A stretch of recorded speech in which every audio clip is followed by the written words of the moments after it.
how do you test for the presence of glyphosate in the various organs? Good question about glyphosate. Now, glyphosate is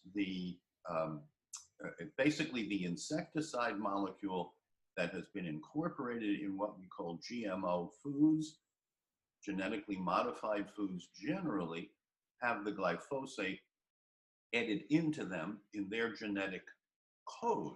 So the code from which that glyphosate is made is there. The glyphosate is in the GMO foods. Quantifying glyphosate. What is the test that measures glyphosate? I don't think anyone has a test that is generally and clinically available to quantify how much glyphosate is in your blood or in your saliva or in your stool.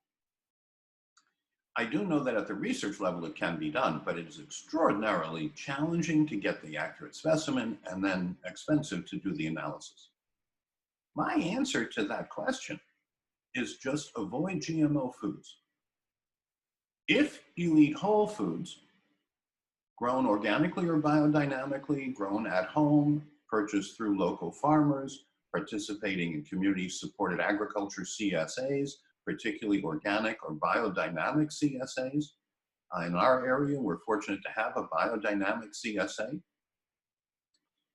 Biodynamics is like super organic. It's a whole level above organic. Now, if you truly have an organically certified source, by definition, it's supposed to be GMO-free.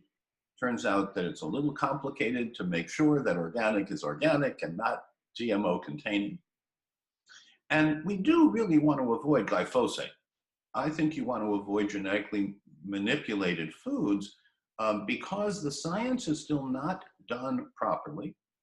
There are some scientists, including Stephanie Sennett and others, who point out that glyphosate does a number of things at low levels, barely detectable levels, if it gets into your diet and therefore into your intestines.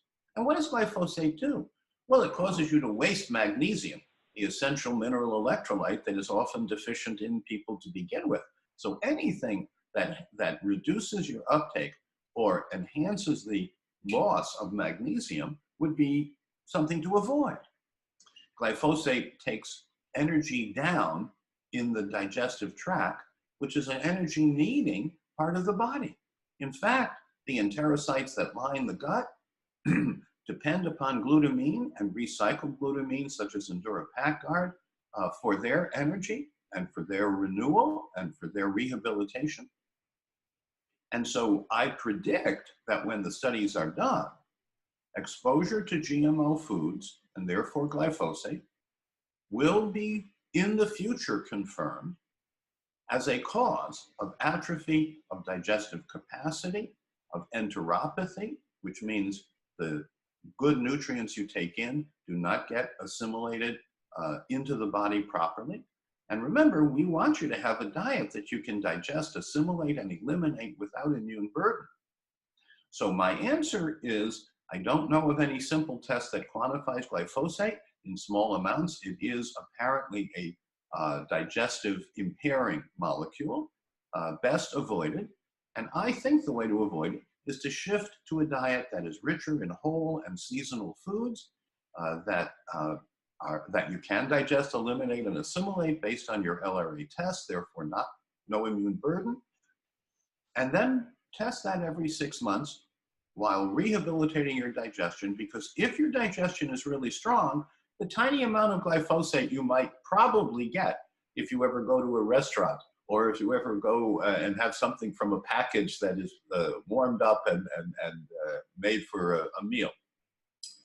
It's very hard to get away from these genetically manipulated foods today because it includes corn, soybeans, and wheat, and very, very similar staples in the diet, foods that most people get exposed to almost at every meal because they eat mostly processed and packaged foods.